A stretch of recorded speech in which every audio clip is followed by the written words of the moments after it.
Good afternoon, everyone, and thank you for joining us.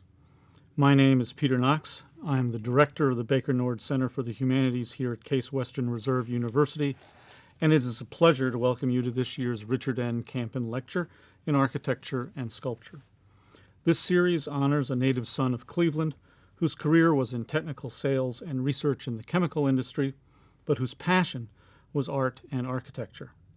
Richard Campen devoted the last 30 years of his life to teaching and publishing books about architecture and public design.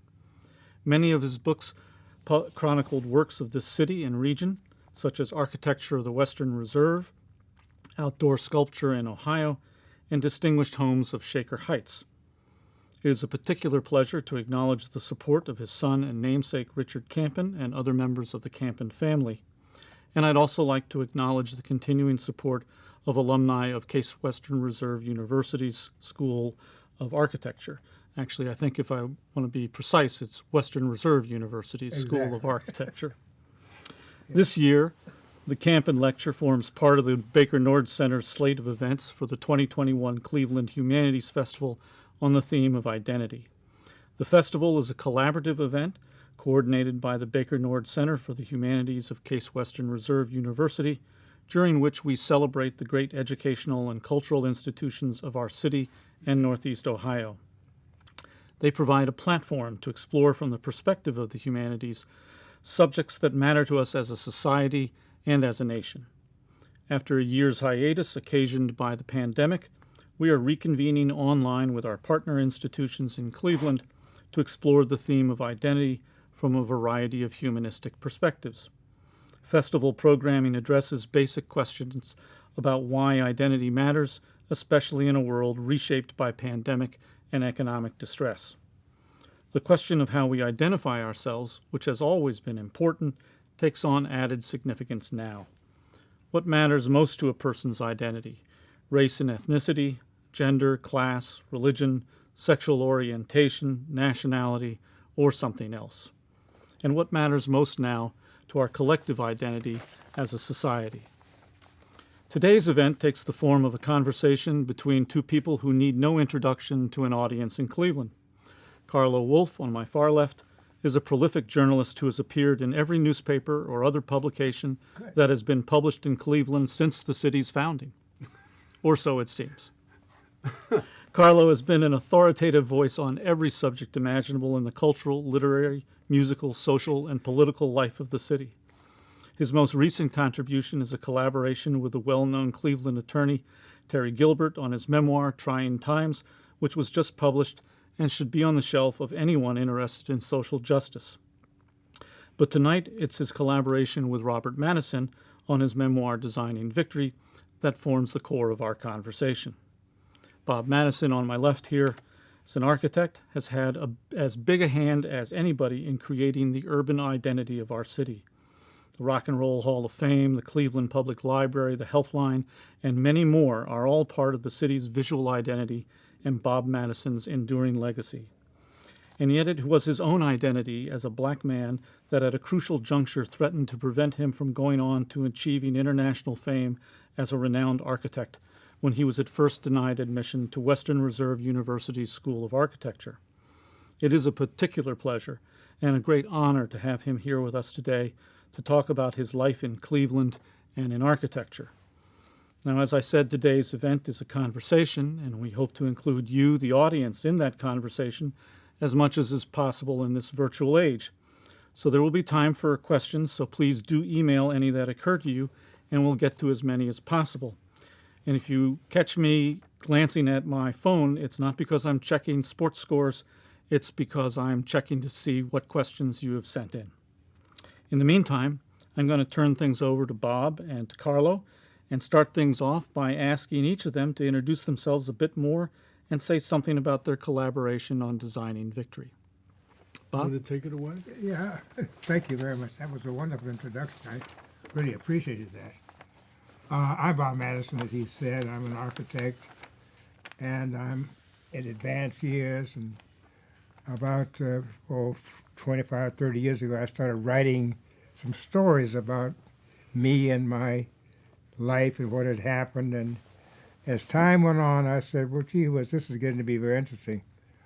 I really ought to write something about so that my children will remember something about me because time is moving on. And I said, I may be able to write stories, I can design buildings, but writing a book is something that is not I used to do. So it happens that I met Carlo Wolff about 20 years ago, I guess it was. Going on 25. Really, when he came to my office and wrote a story for Case Western Reserve University, the alumni bit, and I remembered Carlo, and so as I was struggling with this book and things like that, I said, look, I think I'll call Carlo. So I called Carlo Wolff, and I said, look, Carlo, I don't know what to do. I can write stuff, I can design buildings, but writing a book that's going to be printed, I don't know much about that. Come and help me. And therefore, Carlo, who I've known, was willing. And when he came over, we started talking, and I really felt relieved because all of my energy would be there, but Carlo would be the one who could take that energy and mold it into something meaningful. And so when I got a hold of Carlo, and I said, look, Carlo, let's do this thing together, it was then that he introduced me to some other people called Act 3. And I'll let Carlo go from there and how but Carlo is the reason that I'm here, because the book may be great, but Carlo had to put it into some kind of print. Let me elaborate a little bit on this story. We agree on how long we've known each other, but I approached Bob we went indirectly into this book because I had been assigned to write a preemptive obituary about some people. And the person who hired me to do this said, you really got to talk to Bob because I want his voice in this. So when I arranged that, and when I went to talk to Bob, Bob informed me that he was curious, he was interested in writing his own story. And like a good student, I went and I don't mean to hit the microphone, but I said I would be honored. And that's the kind of the origin story. I will say that the collaboration was wonderful. It was illuminating to me because Bob's had an amazing life. And he has also undergone trials that I can't even relate to. And I think that his story is inspiring, and I think that's what its purpose was. Bob, when you went into architecture, that was not an obvious choice for a young black man in this country. What led you to pursue that vision? And maybe you can tell us a little bit about what it was like for you in those early days. I'd be happy to do that because it's really phenomenal. When I was born in Cleveland, but shortly after being born, my family moved to the South, to Selma, Alabama, and my father was a professor because he couldn't get a job in Cleveland. And we're in the North because he was a civil engineer. Mm-hmm. And so he got a job teaching as a professor of physics and chemistry and drawing at Selma University. And I went to elementary school there, and I remember very well, one day I was coming home from school, and I had a drawing that I'd made in school.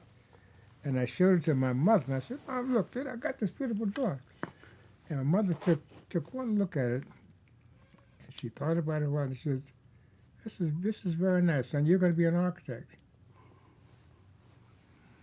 What'd you say? I'm going to be an architect. Well, I had not the slightest idea what an architect. I was 6 years old. But that's what she said. And I found out much later that it was because my father was a civil engineer, but he couldn't get a job.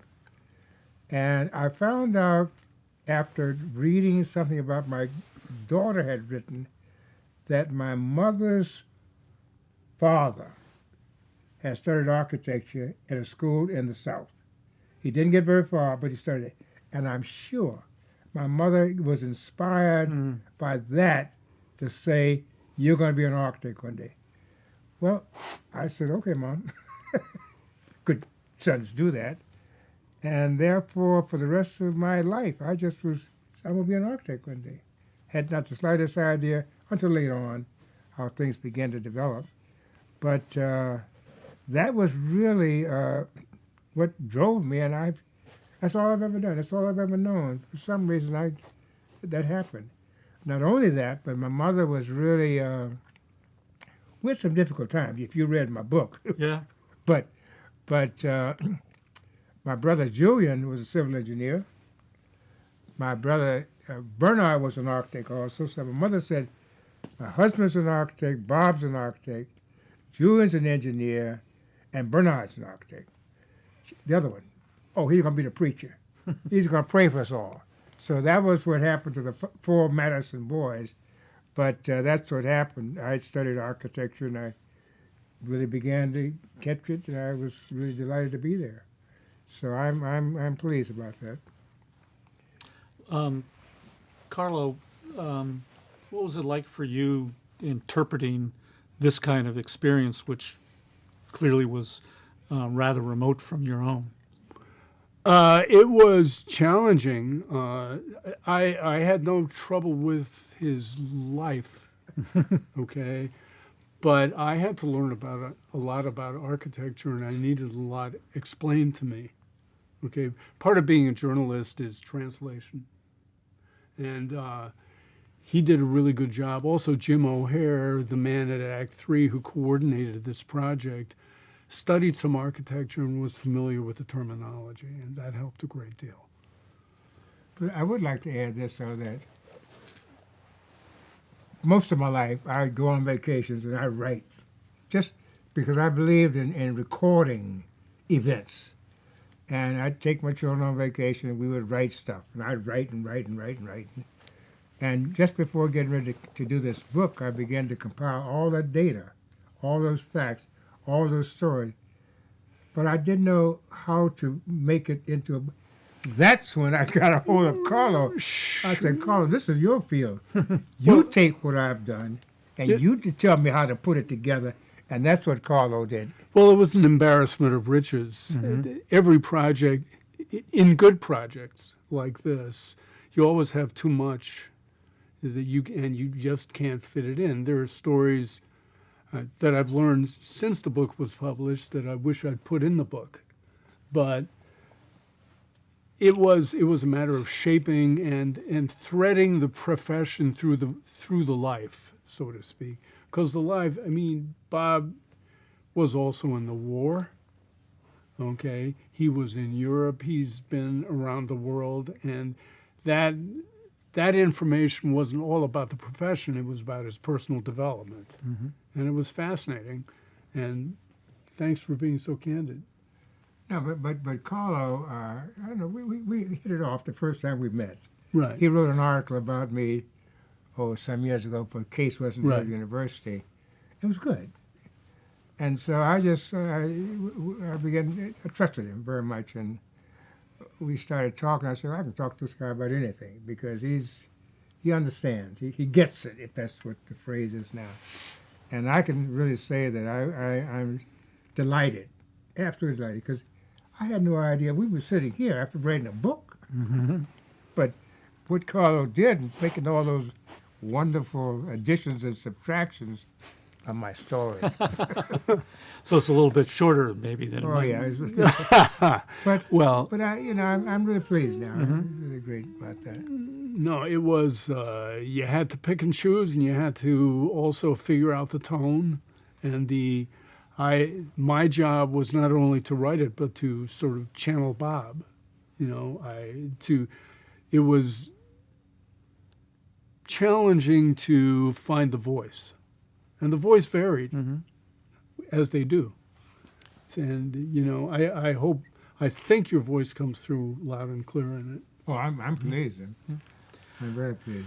Could we maybe talk for a little bit about clearly a difficult episode, but here we are on the campus of Case Western Reserve University, and you are one of our most honored alums, but there was a time when you probably thought that was pretty hard to see in the future.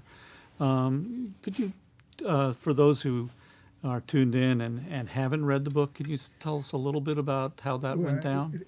Certainly, I'd be happy to do that. It's interesting as I think more and more about it as I go along. Things begin to come about. But I've been Second World War. I went to Howard University as a freshman out of college. I mean, out of high school. And from Howard University, I was a good student. Studying architecture at Howard. The war came along. And Roosevelt's Days That You're Living In for me, remember that? And I was an ROTC cadet at Howard University. Therefore, I was called active duty, and I went overseas, fought. I was wounded in action in Italy. I was there for 2 years, but it was in battle for from September the 1st, and I was wounded in action on December the 26th, 1944, when the German howitzer gun saw me and he fired, and they got me. I was lucky, very lucky, because it was on the side of a mountain, and 100 yards up was the outpost that saw this. They came down and picked me up. If they hadn't been there, I would have died. And if I'd been sitting where I was supposed to be sitting, my driver was a little bit celebrating Christmas, so he wasn't there. I was driving. The Jeep hit the spot that I'm supposed to be sitting at, but I wasn't sitting there. But if the Germans had missed me and I kept on going, I wouldn't be here either, because they overran the outfit. But so the thing about that, though, is that after the war and I came back, the best thing that ever happened was the GI Bill of Rights. The GI Bill of Rights provided an education, the payment of an education for any student, any warrior, to go anywhere he wanted. And I said, oh, well, gee whiz, I'll go to Western Reserve University. Now I don't have to go to Howard University, because I had 3 brothers. 2 of them were at Howard, so that would be too much for folks. So I wanted to matriculate at Western Reserve University. It's right here in Cleveland. I walked to the university, things like that. So I called up the dean on the telephone. I got his name, and I said, Dean, that's Bob Madison. I just got back from the war, and I studied architecture before. I really would like to continue my architecture career at your school. Said, okay, fine, come on up. So the next day I got up there and went up to Western Reserve University. And the minute I opened the door, he looked at me and said, you Robert Madison? I said, yes. He said, well, big mistake. No, you can't come in. We have never had any colored boys who were colored. We never had colored boys at the school, and I doubt we ever will. Goodbye. And so I left. And I don't like to be treated that way. Well, So I said, well, I'm going to do something about this. So I fumed for about a couple of days. I said, I've been fighting for this country, and I had the GI Bill of Rights. So I said, okay. I went back up there the next day with my uniform on, Purple Heart, battle ribbons, all that. And I saw the Dean of Admissions, not the Dean of Architecture. right. And I said, listen, Dean, I'm sorry, but I want to enter your school. Now, I can be it because the GI Bill of Rights can pay for it. And my blood is over there on the soil of Italy fighting for this country. And I intend, and I don't know why I can't enter the school here. Well, he said, that was Dean of Admissions. He said, well, we'll see about that. Anyway, he had to prove that I was worthy. They gave me an examination every Saturday for the months of July and August on any subject. And then on September the 15th, they said, okay, you can come to school up here. So I went up to the School of Architecture, and they admitted me to the School of Architecture. Dean wasn't happy at all about this at all, but then they tried to get rid of me. They did a lot of things like that. The first thing was to I remember we had this class in physics. It was one of those subjects or lecture halls where the lecture hall, and about 300 students all up there in the rafters. Well, the professor would go to the blackboard, he would start this lecture, and we'd go home, he'd lecture again. About 3 weeks later, he stepped in lecture. He said, I want a student to come to the blackboard. Robert Madison, would you please come up here? Well, nobody had ever been called before. Nobody ever. And I'm guessing you were the only black Oh, student in the room. Yeah. So a remarkable coincidence. I was shocked, but I was ready. And somehow, something told me to do my homework the night before. And I got up to that blackboard, and I started writing from one side to the other. And he said, okay, thank you. And so then I've never seen him since, or heard from him ever since then.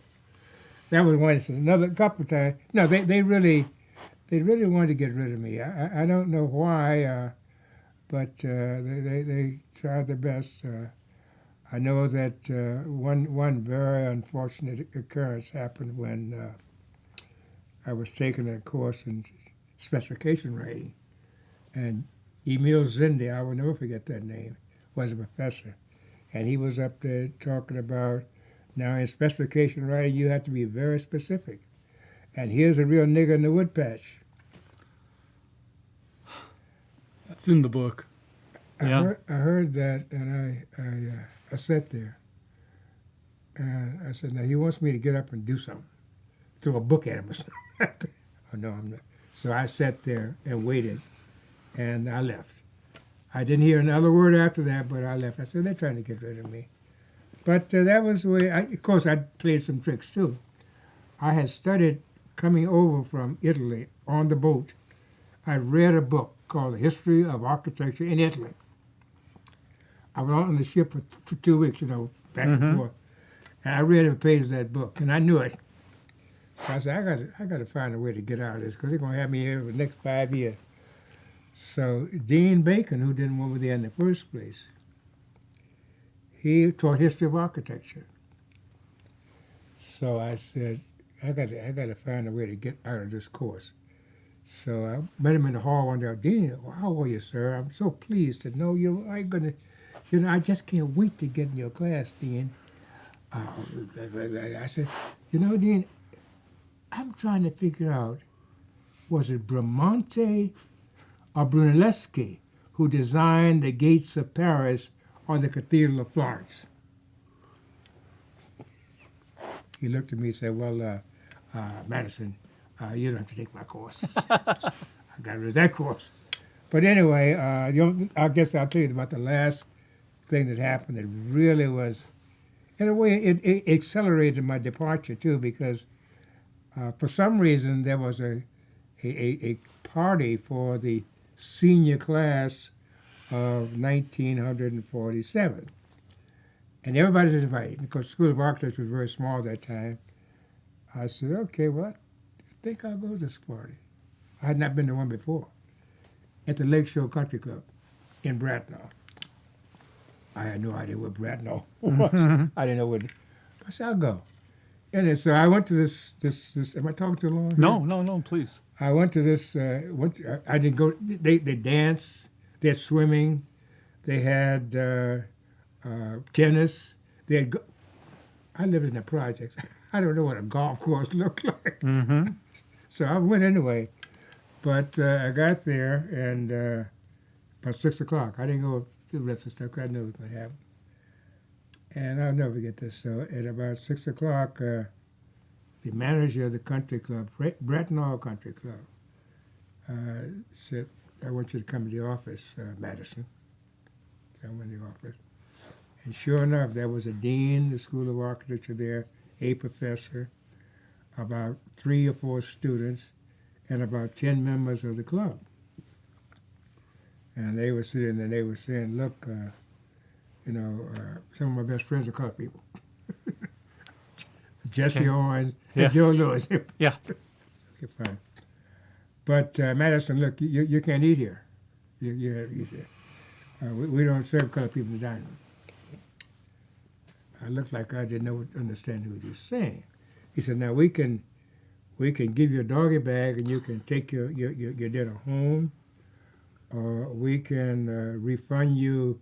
You know, you can eat in the kitchen with the help. You can eat in the kitchen with the help, or we can refund you your money. But you can't eat here. So I said, well, I acted like I didn't know what they was talking about. Surely, from the back room, Fillmore J. Hart, classmate, came up there and stood beside me. And he said, if Bob doesn't eat here, I don't eat here. White guy. A white guy, yeah. Well, I was the only black guy. Yeah, right. And that shook him up. And I looked at Phil, and he was buddies ever since. He's still living. He's a year older than I am.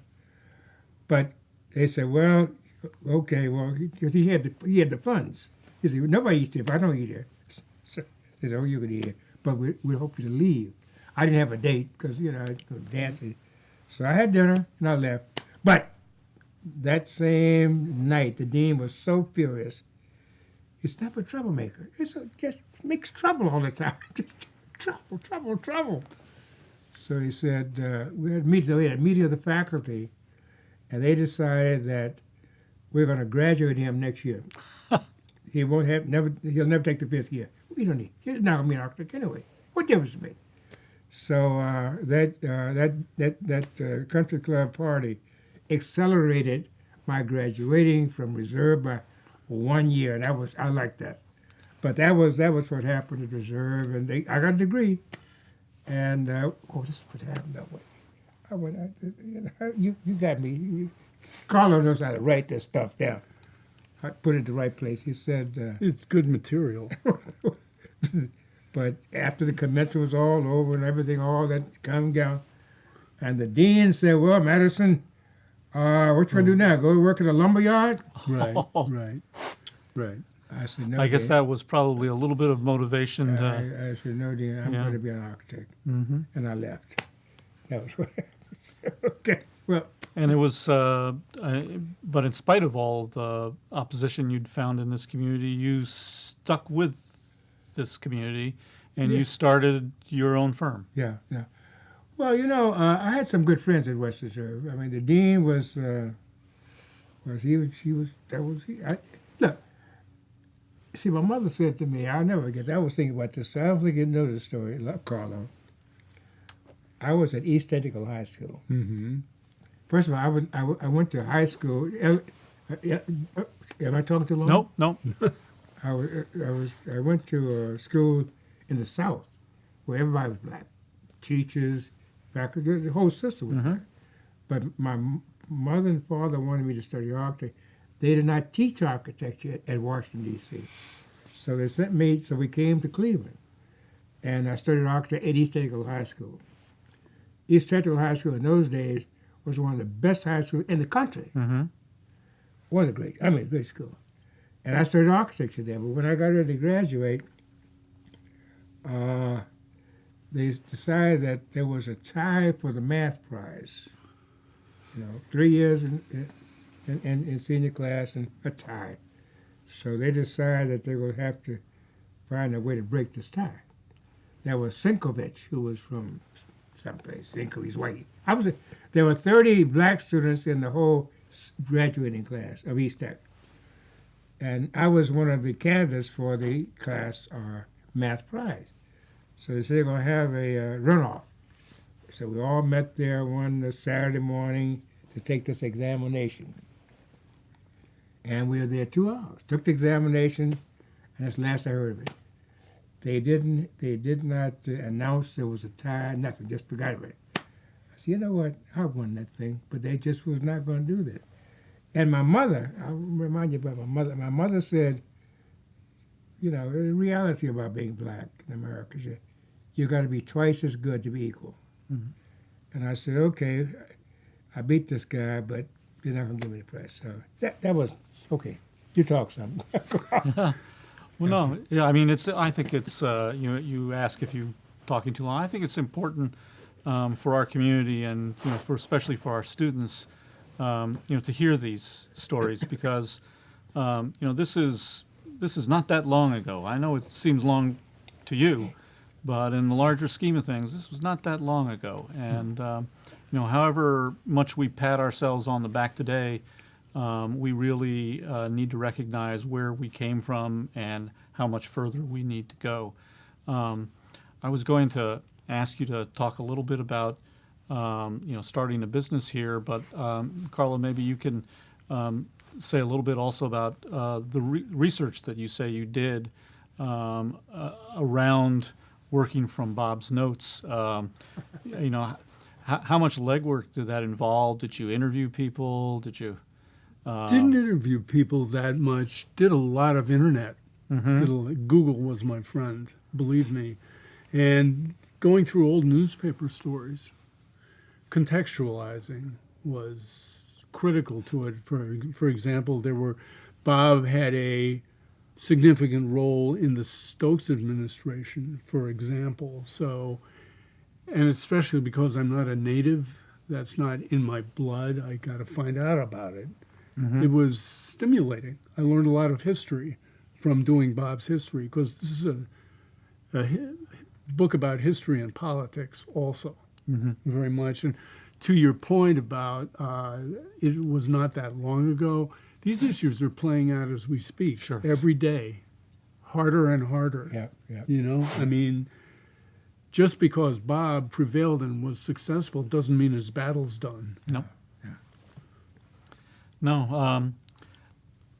Before I see if we were getting any questions from the audience, let's talk a little bit about architecture. What is it that, you were attracted to it, but if you could characterize it, why did you love architecture that much? And then maybe, if you had a visitor here in Cleveland, let's just limit it to Cleveland. I know you've built buildings, around the world, but you were going to take that visitor to one building that you designed because there's something special about it for you.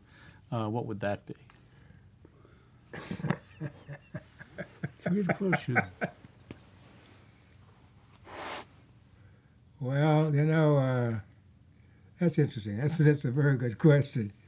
And I was thinking about the Science and Research Building at Cleveland State University, and then there's the building at Tri-C, which is the RATS building, the Recording Arts and Technology Center. Lipuma. Yeah, Lipuma building. I really like those two buildings. They're educational facilities, and I think that trying to create the environment that enhances education, I think architects can do that. I think, I said something, a carpenter can build a house, but an architect builds a home. And I think that what we're trying to do in that building, and also out at the Eastern Campus, Tri-C, is to create an environment that enhances the desire to study, to discover, to educate. And I think we tried very hard to create that kind of environment that when you arrive there on campus, something tells you that this is for study, this is for research. And it depends upon what sort of materials you have in the space and that, but that was our objective in terms of the buildings should not only be beautiful to look at, but should try to create the environment, interior environment, that causes some people to think about what this is all about. And I think, for example, in the library, we didn't design the big library downtown. We were there to modernize it, and it was built in 1920. Didn't have air conditioning, none of that. So we did that. I was the associate architect with I.M. Pei on the Rock and Roll Hall of Fame. He did the structure. We did all the working drawings and stuff like that. But that building was something interesting because I.M. Pei is a very sophisticated. Oh, he's from the upper class. Rock and Roll Hall of Fame. he said, Bob, let me tell you. He said, Rock and roll. I had nothing about rock and roll, man. So he went out to some place at a festival, something, to hear this rock music. And he came back and said, you know what? It's unpredictable. And so the building itself, you don't know whether it's going to fall down, but it's on that pedestal and the cantilever. It's very striking. It's very unpredictable. It's not solid like you'd expect the building to be. And I think that they're trying to find the essence, meaning of buildings, and what an architect can do to create the form that indicates this is what we should do. I was going to say you should mention the sympathetic vibrations. You should tell that story about pay. Well, okay, it's true. With cantilever, cantilever is out here like this, and they have at that whenever we got there, I was up in New York, and this cantilever was out there. And I said, I call him I am. He said, call me I am. I call him I. I said, what's this space for? He says, for dancing. I said, dancing? Well, when you start dancing and people begin to do something like that, you ever seen soldiers when they walk across a bridge, they break step. You don't see them in rhythm going across the bridge because sympathetic vibrations could create forces called fall in. So he thought about that for a couple of days. He said, you're right. So it's no longer a dance hall, it's a library. Okay. But then whether we got columns to keep it from doing this, that's what we put. So yeah, we did have that input. Good catch, Bob. Good catch. Thank you. Well, I think we have a couple of questions that just came in. I'll just relay them. One member of the audience asks, what role did Julian Madison play in your architectural firm? That's very interesting. Whoever wrote that question? But I don't know the identity. I just see the questions. He played a big role. Yeah. Julian was my brother, and he was a structural engineer, created a brilliant designer, and but also one other thing that Julian did. Julian knew how to go up to the North Pole, where it was ice, and Julian could sell ice cream to the Eskimos.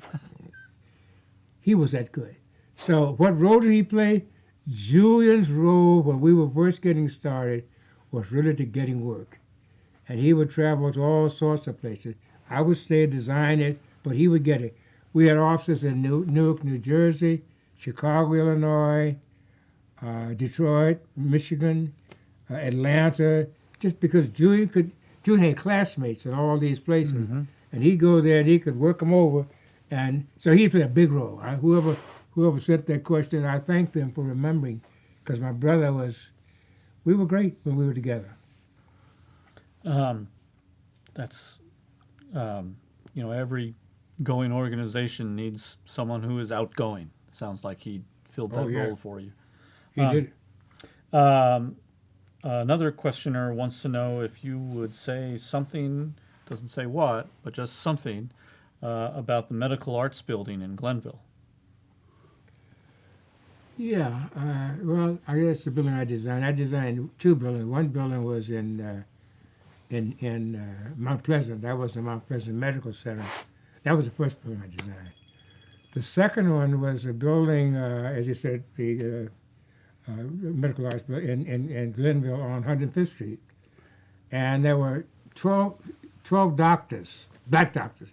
You see, I get excited about all this because, boy, when I think about the time, I had to get, my office was on 105th Street in a house.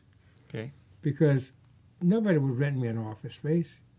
And these doctors did not have places to house themselves. They couldn't. Hospital privileges. No, they didn't have any of that. Right. So when I came, I said, okay, well, here's somebody can do something. So in Mount Pleasant, there were 12 of them, I think it was, or so, but between 8 and 12. They came together. and said, we got to build our own building. Bob, you design it for me. So we designed that building at Mount Pleasant Medical Center. Yeah, on 105th Street.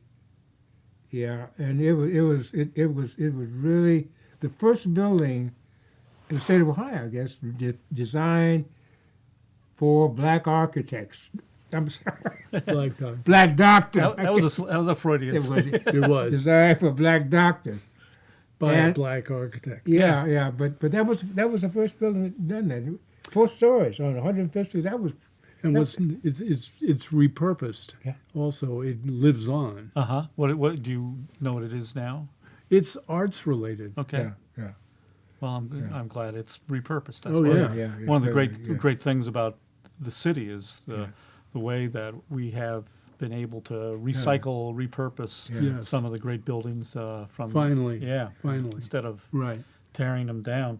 So another viewer wants to apologize, hasn't read your book, and if you covered this in the book, this person is sorry, and I can just say the book is available through Amazon and at local bookstores and on Kindle, so you can cure that deficit.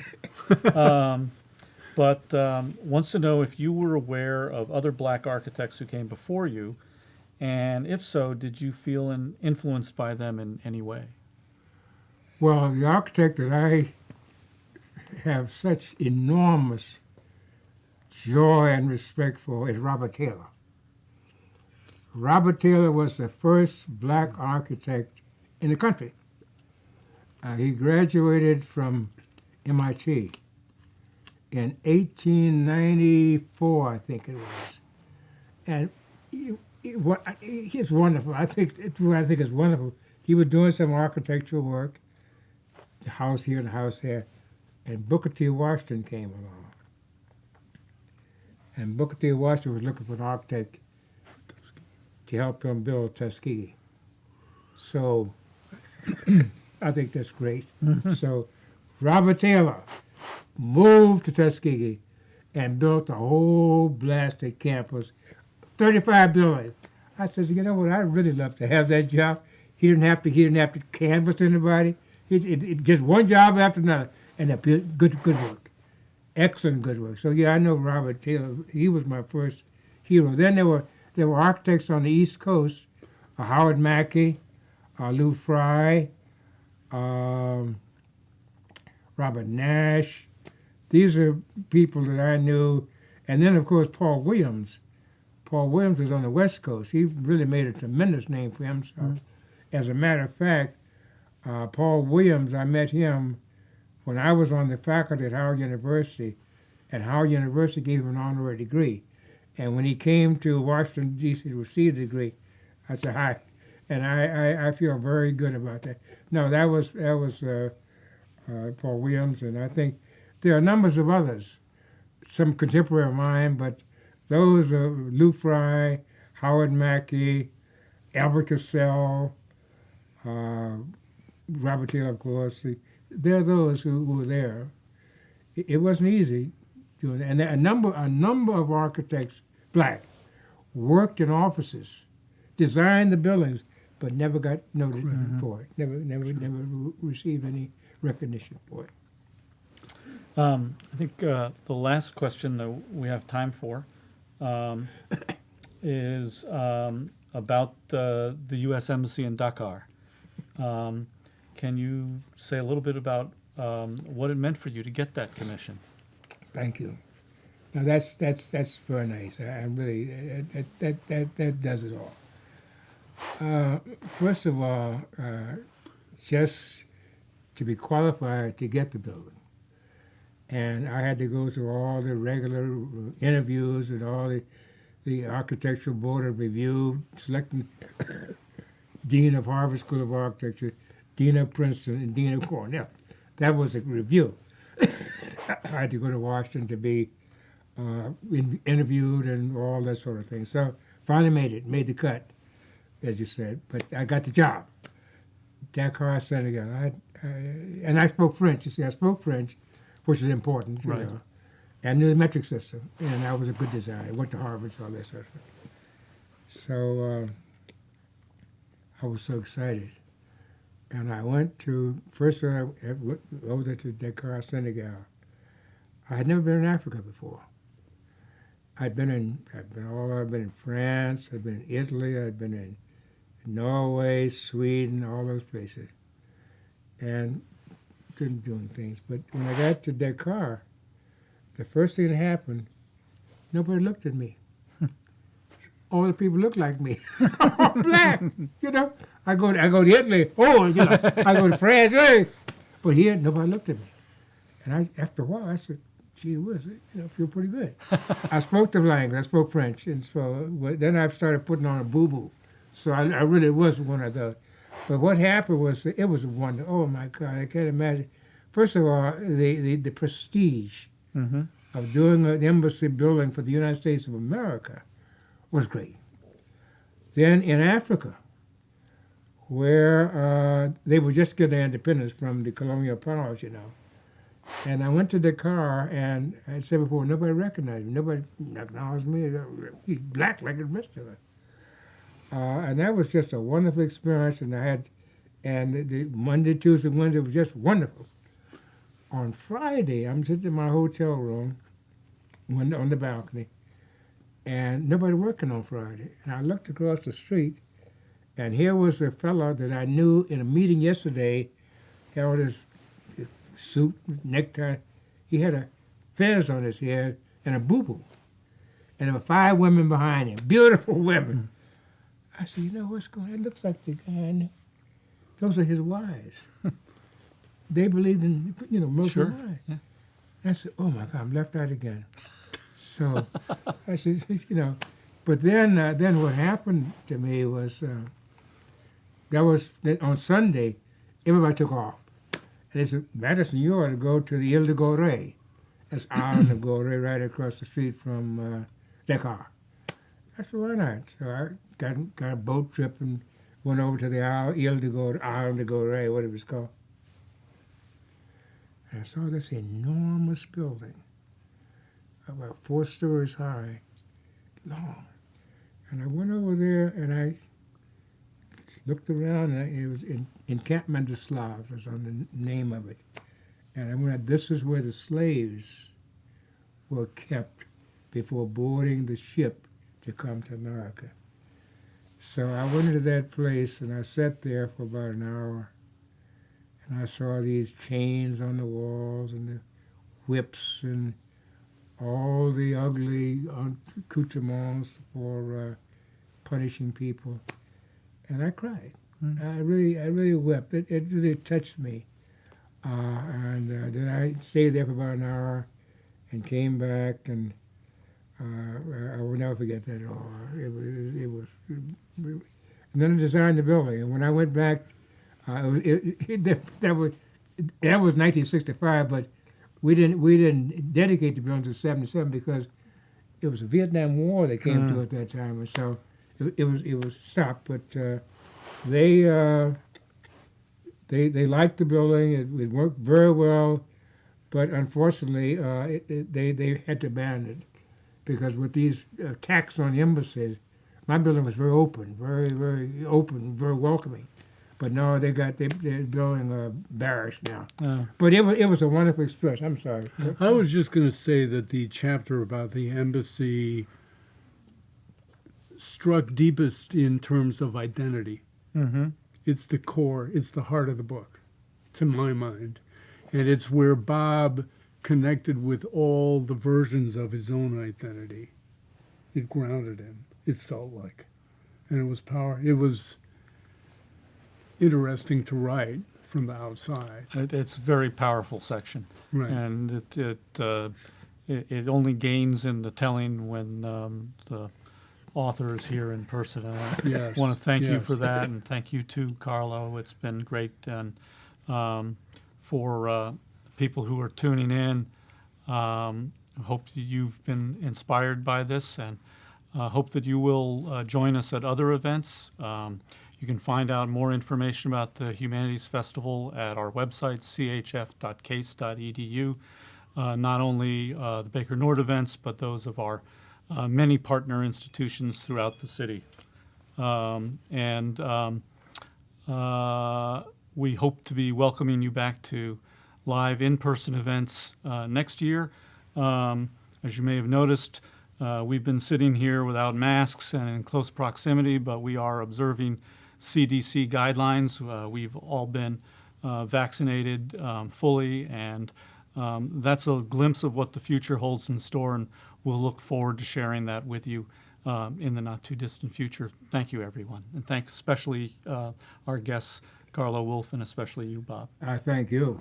It was great. Carl is my Thank big you. buddy. Thank you. It was very much. great. It was fun. Thank you.